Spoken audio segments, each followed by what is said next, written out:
Okay, doctor Mohan Varghese, എന്തുകൊണ്ട് കടുത്ത നടപടികളിലേക്ക് ഇന്ത്യ പോകുന്നില്ല? ഇപ്പോൾ നേരത്തെ വിദ്യാസാഗർ ഗുരുമൂർത്തി ചൂണ്ടിക്കാണിച്ചതുപോലെ ഒരു സർജിക്കൽ സ്ട്രൈക്കൊക്കെ എന്തുകൊണ്ട് ആയിക്കൂടാ എന്ന് ചോദിക്കുന്നവരുണ്ട്. ഒരു തണുപ്പൻ സമീപനം ഇന്ത്യയുടെ ഭാഗത്തുനിന്ന് ഉണ്ടാകുന്നു എന്നാണോ കരുതേണ്ടത്, അതോ വളരെ സ്ട്രാറ്റജിക്കായിട്ടുള്ള ഒരു മൂവ് ഉണ്ടാകുമോ സമീപ ഭാവിയിലെങ്കിലും? ശ്രീ അനിൽ, ഇവിടെ മനസ്സിലാക്കേണ്ട ഒരു കാര്യം, ഈ വൈകാരികമായി പ്രതികരിച്ചുകൊണ്ടല്ല ഇങ്ങനൊരു വിഷയത്തെ നേരിടേണ്ടത്.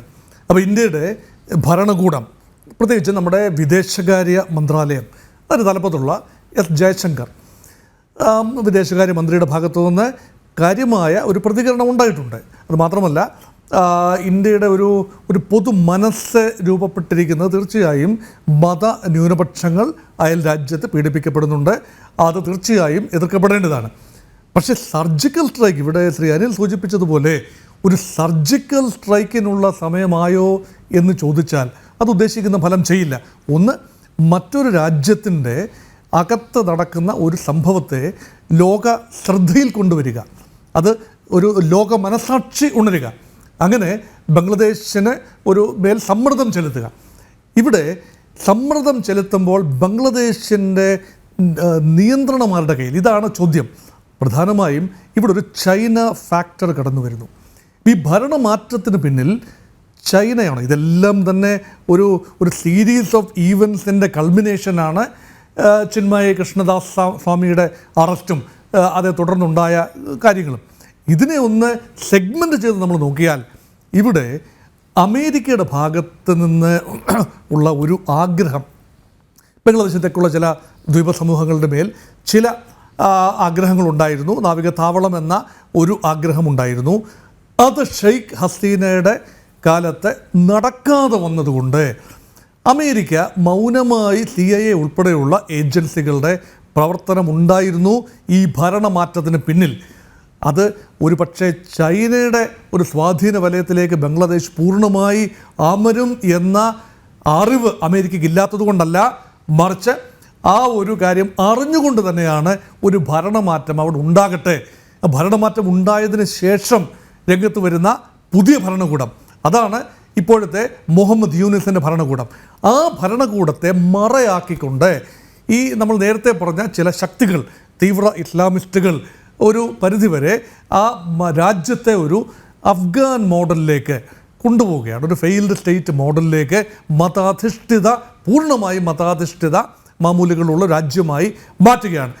ആ ഒരു പ്രക്രിയ എന്ന് പറയുന്നത് ഇന്ത്യയുടെ ഭാഗത്ത് നിന്ന് നടത്താൻ സാധ്യതയുള്ള അല്ലെങ്കിൽ നടക്കാവുന്ന ഒരു സർജിക്കൽ സ്ട്രൈക്ക് പൂർണ്ണമായി ബംഗ്ലാദേശിൻ്റെ മതനിരപേക്ഷ മുസ്ലിം മനസ്സിനെ പൂർണ്ണമായി റാഡിക്കലൈസ് ചെയ്യും എന്ന ബോധം ഇന്ത്യക്കുണ്ട്.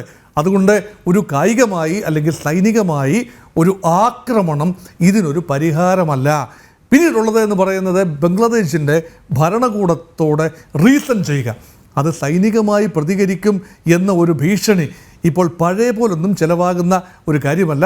കാരണം ബംഗ്ലാദേശ് ഒരു ട്രാൻസിഷണൽ സ്റ്റേജിലാണ്. മുഹമ്മദ് യൂനഫ് അവിടെ തുടരുമെന്ന് യാതൊരു സൂചനയുമില്ല.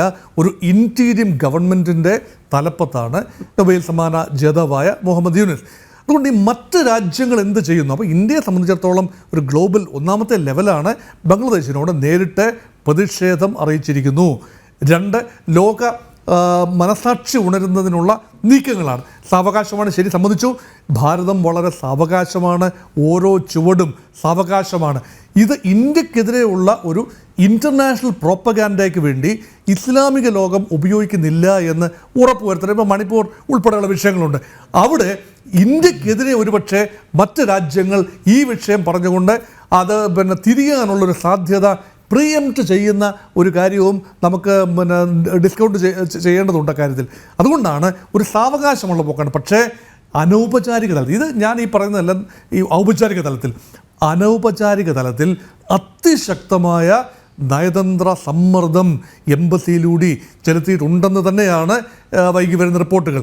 അതുകൊണ്ട് ബംഗ്ലാദേശിന് അങ്ങനെ മുന്നോട്ട് പോകാനൊക്കെ ഇല്ല. കാരണം ഭാരതവുമായി ഞാൻ നേരത്തെ സൂചിപ്പിച്ചല്ലോ, ട്രേഡ് എന്ന് പറയുന്നത് ഭാരതവും ബംഗ്ലാദേശും തമ്മിലുള്ള ട്രേഡ് എക്കാലത്തെ ഉയർന്ന നിലയിലാണ്. ബംഗ്ലാദേശിൻ്റെ ഏറ്റവും അധികം ട്രേഡ്, ഇവിടുത്തെ ഏഷ്യയിലെ തന്നെ ഏറ്റവും വലിയ ട്രേഡിംഗ് പാർട്ട്ണർ ഇന്ത്യയാണ്.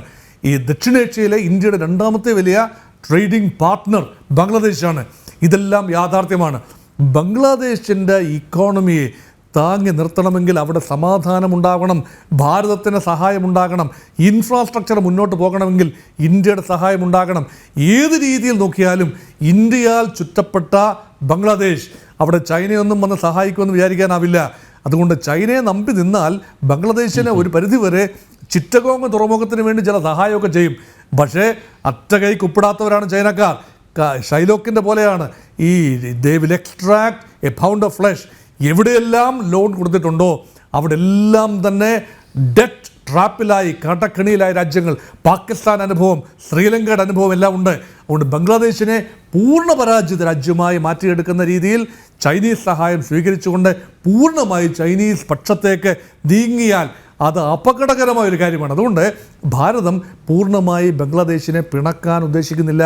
ഒരു പാലം പുതിയ സർക്കാരുമായി ഒരു നെഗോഷിയേറ്റിംഗ് ടേംസ് നിലനിർത്തണമെങ്കിൽ സർജിക്കൽ സ്ട്രൈക്ക് പോലെയുള്ളൊരു കാര്യം നടന്നാൽ പൂർണ്ണമായി ബംഗ്ലാദേശിൻ്റെ ജനത ഭാരതത്തിനെതിരെയുള്ള തിരിയും. ഇപ്പോഴങ്ങനെയല്ല, ഒരു ചെറിയ വിഭാഗം മാത്രമാണ്. ഞാൻ വീണ്ടും ആവർത്തിക്കുന്നു, ബംഗ്ലാദേശിലെ തീവ്ര റാഡിക്കൽ ഒരു വിഭാഗം മാത്രമാണ് ഇന്ത്യ വിരുദ്ധത. ഒരു രാജ്യം മുഴുവൻ ഇന്ത്യയുടെ തന്ത്രപ്രധാനമായ ഒരു ഭാഗത്ത് സ്ഥിതി ചെയ്യുന്ന, ഇന്ത്യയുടെ വടക്ക് കിഴക്കിനെയും ഇന്ത്യയുടെ മെയിൻലാൻഡിനെയും ബന്ധിപ്പിക്കുന്ന തന്ത്രപ്രധാനമായ ഒരു ഇടത്ത് സ്ഥിതി ചെയ്യുന്ന ബംഗ്ലാദേശിൽ ഉണ്ടാകുന്ന വളരെ വലിയ അശാന്തി അത് ഭാരതത്തെ തന്നെയാണ് ബാധിക്കുന്നത്. എക്കാലത്തും അങ്ങനെ തന്നെയായിരുന്നു. അഭയാർത്ഥി പ്രവാഹം ഉണ്ടായാൽ ഇന്ത്യക്ക് നിയന്ത്രിക്കാനാവാത്ത രീതിയിലുള്ള അഭയാർത്ഥി പ്രവാഹമാണ് ഉണ്ടാകുന്നത്. ഇതൊക്കെ അതുകൊണ്ട് ഒരു ബാലൻസ്ഡ് ഒരു അപ്രോച്ച് മാത്രമാണ്. കോൺഷ്യസ്നെസ് ഉയർത്തുക എന്നതിന് ഉപരിയായി ഭാരതമൊന്നും നേരിട്ട് ഉടനടി ചെയ്യാൻ സാധ്യതയില്ല. അത് മാത്രമല്ല, ഇവിടെ സർജിക്കൽ സ്ട്രൈക്ക് എന്ന് പറയുമ്പോൾ നമ്മളൊന്ന് ആലോചിക്കൂ, പറയാൻ എളുപ്പമാണ്. ഇതിവിടെ ചിറ്റഗോങ് ബോംബ് ചെയ്യാൻ പറ്റുമോ? പിന്നെ ഈ ഡാക്ക തുറമുഖം ബോംബ് ചെയ്യുകയാണോ? ഇത് ആരെയാണ് ടാർഗറ്റ് ചെയ്യേണ്ടത്? എവിടെയാണ് ടാർഗറ്റ് ചെയ്യേണ്ടത്? ഇതൊരു എത്നിക് വിഷയമായി മാറിയിരിക്കുന്നു. എത്നിക് മാത്രമല്ല, മതപരമായ എത്നിസിറ്റിയിൽ രണ്ടും ബംഗാളി ഹിന്ദുക്കളും ബംഗാളി മുസ്ലിങ്ങളും ഏതാണ്ട് ഒരേ എത്നിക് ഒരു വിഭാഗത്തിൽപ്പെടുന്നവരാണ്, ഒരേ ഭാഷ സംസാരിക്കുന്നവരാണ്. പക്ഷേ ഇത് മതമാണ് അവിടെ വിഷയം. അതുകൊണ്ട് ഈ ടാർഗറ്റ് ചെയ്യാൻ പിന്നെ ഒക്കുന്നത് സെലക്റ്റീവായ ഈ തീവ്ര വിഭാഗങ്ങളെ നിയന്ത്രിക്കാനും അവരുടെ സോഴ്സ് കട്ട് ചെയ്യാനും ഇന്ത്യ വിചാരിച്ചാലും ഒരു പരിധിവരെ നടക്കുമെന്നതാണ്. അതുകൊണ്ട് ഉപരോധം ഉൾപ്പെടെയുള്ള കാര്യങ്ങൾ ഒരു ഭീഷണിയായി വന്നുകൊണ്ട് ഇന്ത്യ ബംഗ്ലാദേശിനെതിരെ ഒരു സാമ്പത്തിക ഉപരോധം അല്ലെങ്കിൽ ട്രേഡ് ആൻഡ് കൊമേഴ്ഷ്യൽ എംബാർഗോ പ്രഖ്യാപിക്കുന്നു എന്ന് കരുതുക. അങ്ങനെയെങ്കിൽ ബംഗ്ലാദേശിലേക്കുള്ള ചരക്ക് ഗതാഗതം ഉൾപ്പെടെ തടസ്സപ്പെട്ടാൽ, കടൽ മാർഗമുള്ള ഗതാഗതം ഉൾപ്പെടെ തടസ്സപ്പെടുത്തുന്ന അന്തരീക്ഷമുണ്ടായാൽ ബംഗ്ലാദേശിന് മുട്ടുമടക്കുക എന്നല്ലാതെ യാതൊന്നും ചെയ്യാനാവില്ല. അതിനെ സർജിക്കൽ സ്ട്രൈക്ക് നമുക്ക് പറയാനാവില്ല. സാവകാശമുള്ള ഞെരുക്കലാണ്. അതുകൊണ്ട് അതിൽ നിന്നും പുറത്തു വരണം എങ്കിൽ ബംഗ്ലാദേശിന് സ്വന്തം ഭവനം, സ്വന്തം രാജ്യം, സമാധാനം, അവിടെ ആ രാജ്യത്ത് സമാധാനം കാത്തു സൂക്ഷിക്കാൻ ഇടക്കാല സർക്കാർ നിർബന്ധിതരാകാൻ. മാത്രമല്ല, ഇനി ഒരു സർക്കാർ, ഒരു തെരഞ്ഞെടുപ്പ് അവിടെ നടക്കണം. ഈ ഒരു റാഡിക്കൽ ഒരു ഇസ്ലാമിസ്റ്റുകളുടെ കയ്യിലേക്ക് ഭരണകൂടം പൂർണ്ണമായി പെർമനൻ്റായി മാറുന്ന ഒരു അവസ്ഥാവിശേഷവും ഭാരതം ആഗ്രഹിക്കുന്നില്ല. അതുകൊണ്ട് ട്രെഡ് വെരി കോഷ്യസ്ലി, ഇത് ഇന്ത്യയുടെ ഒരു നയമായി മാറിയിരിക്കുന്നു.